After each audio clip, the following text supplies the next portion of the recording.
So I'm trying to react and respond responsibly, of course, to things. If a person puts up a comedic video, I might give a comedic response. And if a person puts up a serious video, then I will give a serious response. I am trying to be sensitive. By the way, I'm sure I have to apologize. I might have said some mean things. I don't know what I've said that's so bad. When people are actually doing bad things and stabbing people and shooting them, if I said something offensive and, well, she can't post anything because she said something mean, even though it's the same thing you might say in real life. Anyway, I'm not going to complain anymore. Are we done with the complaining? No, I didn't realize I have like 15 reservoirs of complaints. And I forgot where I put them, but here they are. I just found them right there. Well, you know how women are. Men complain too. Why are women so disparaged for complaining? I just want to have the complaining channel. That's enough. Now don't you dare say any more complaints, Alice. Right to the moon, straight to the moon, Alice. Oh, I'm sorry. My friend used to quote the Honeymooners. And my dad was a huge fan of the Honeymooners with Ralph Cramden and Alice, his wife. I'm sure none of you youngsters remember it. In fact, I'm too young for it, but it would come on some channel sometimes and we would watch it. Straight to the moon, Alice, one of these days. He'd raise his fists, fists, I should say.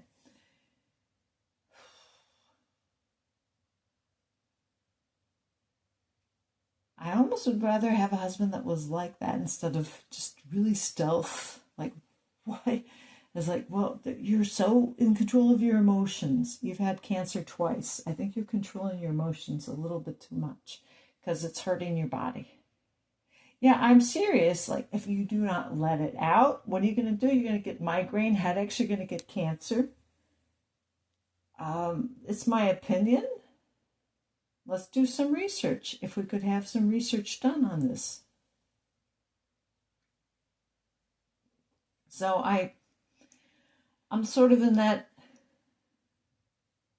zone of being very serious and being funny at the same time. Not funny. You're infuriating. Oh, serious, infuriating, and funny at the same time. I call that a trifecta.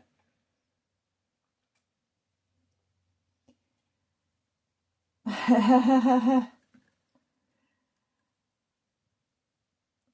don't make this stuff up. I think it's the Holy Spirit, actually. Please, God, I don't want to watch creepy movies. I don't want to have anything to do with that. I don't want to have anything to do with occultism. I love Jesus Christ. But some people that don't love Jesus are into occultish things too. They're into occultish practices. Let's talk about that, baby. Well, we don't want you to know we're actually into occultish practices. Well, I'm not going to violate your privacy. Maybe you need to come clean about it.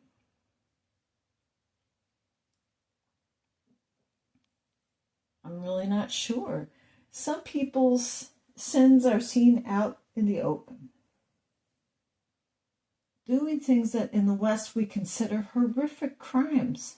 Theft, just stabbing random people, the other things that people do that I can't mention because it would be banned from being mentioned. It's so bad you can't talk about it.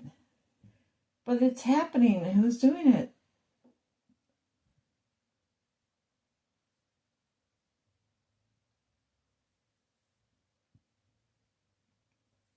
But the Holy Spirit just remind. Now, I'm not an AI voice. How many times have you seen these AI videos? I'm I'm Billy Graham and blah, blah, blah. It's not really Billy Graham. He hasn't been alive for a few years. Or it could be some other person. This is my voice. Do you understand? It's my voice. It's not an AI generated discussion.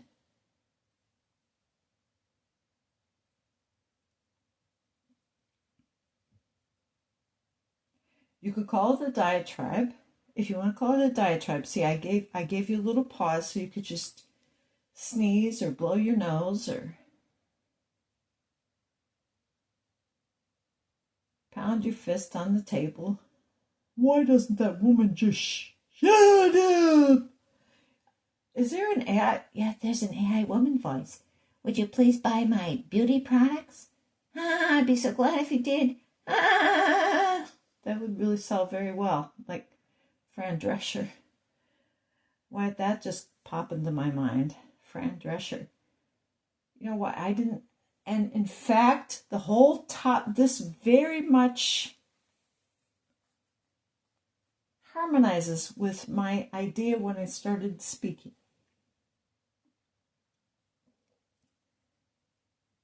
It's going to be very difficult. I think television has been dominating our lives a little bit too much. You know, today they have the internet. Today they have cell phones. Today they have online associations. But yesterday, what do we have? We had television. If you were a latchkey kid, what's the definition of a latchkey kid? Tell me. You would come home from school, you would have to remember your house key because both of your parents were working and neither of them would be there when you came home.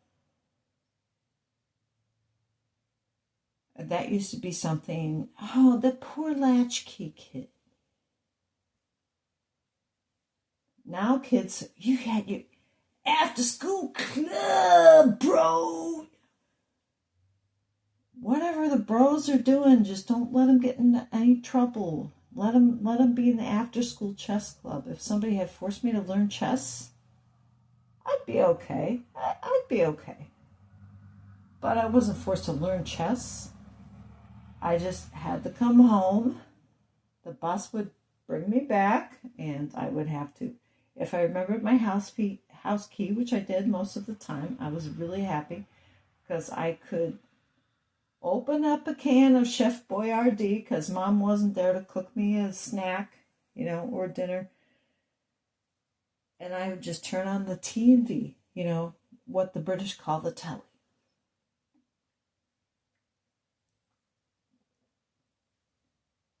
Please, I'm going to emphasize I'm not an AI voice. If my voice is that good that you think I'm a computer, maybe you should check out how good God is and how clever the Holy Spirit is. I just had a general idea of what I wanted to say. I think that television, back in the olden days, folks, some people would call television the boob tube, not referring to what's on a woman's chest, referring to stupid people. If you're a boob, you're just a dummy. You're just sitting there and you're just like Patrick with drool dripping off your face. Life is funny. So you're going to be watching these different scenarios in between the commercials. So your attention span is a little bit short because every few minutes a commercial comes on. Okay, I'm going to get a snack. I'm going to go to the bathroom.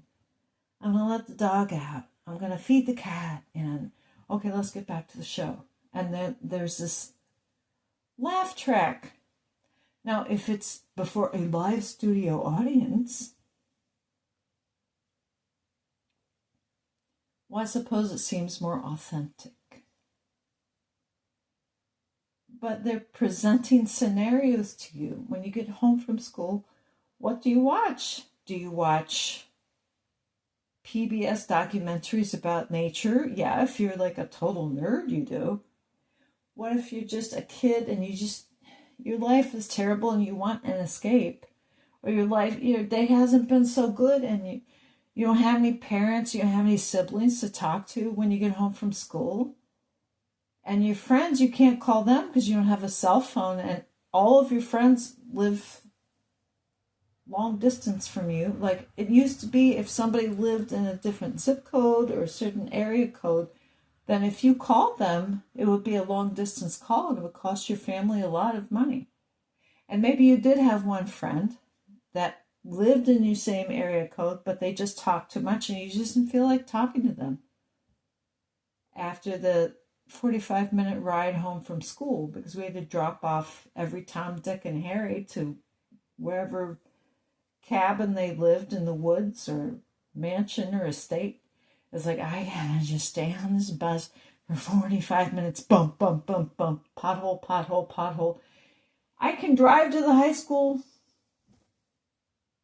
or the junior high in 15 minutes.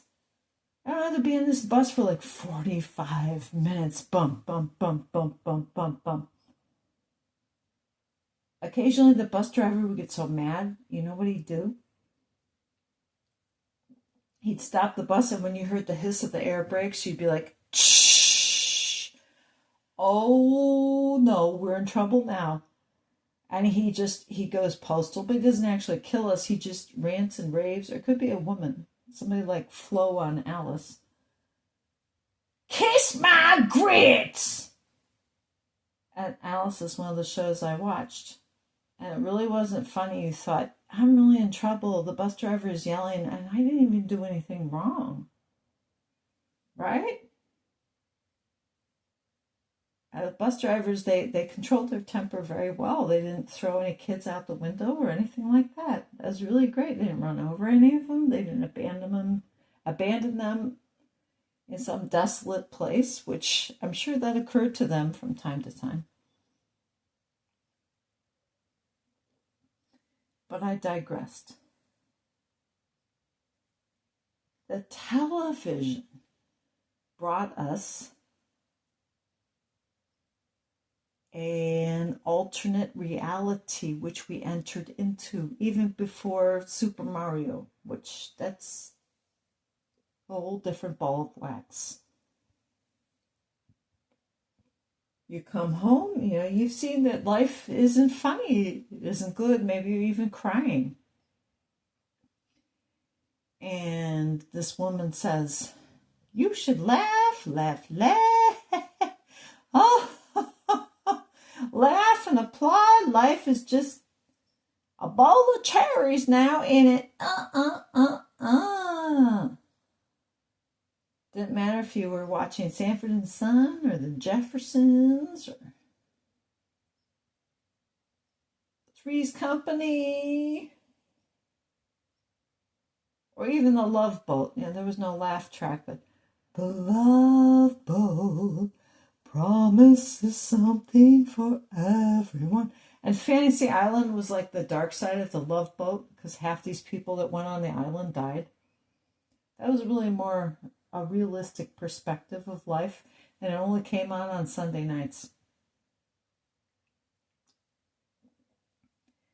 But I'm saying because we're robbed of human interaction, we had to have a stand-in for human interaction. Even back in my day, back in the olden days, we had to have a stand-in for human interaction. We had to have a way with dealing with our disappointments, with our sorrow, with our anger. So television became a drug. Let's not even talk about music videos. My time is up.